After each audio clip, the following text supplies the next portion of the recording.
Hey, look, I'm sorry, but if your next camping trip does not include one of these, then you're doing it wrong.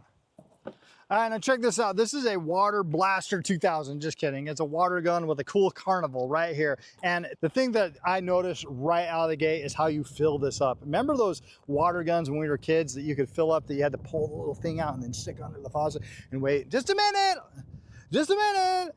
Okay, now I'm ready. Nope, not any longer. With this little thing right here, it just opens up the top like this and you can fill it just like that. How easy is that?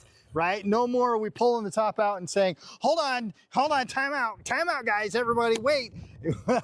All we have to do is max load, go under a spigot, you're loaded up in little as 10 seconds, and you can get water, you can get right back into the fight. Now check this out too. Actually, you don't even have a trigger, you just pull back and you're good to go.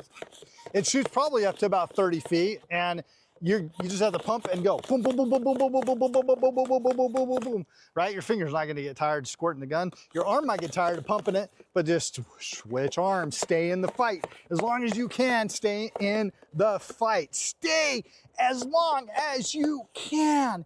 Don't ever go back. I'm going to see how many pumps it takes to empty this thing. That's pretty cool. I'm going for a while. I didn't even fill all the way up, and I'm in.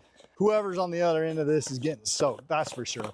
They're getting drenched. I think I just won the fight. Now I'm out, but that's okay because in 10 seconds or less, I can get right back in. So if you want to be the star of your next camping trip, grab one of these and you are good to go.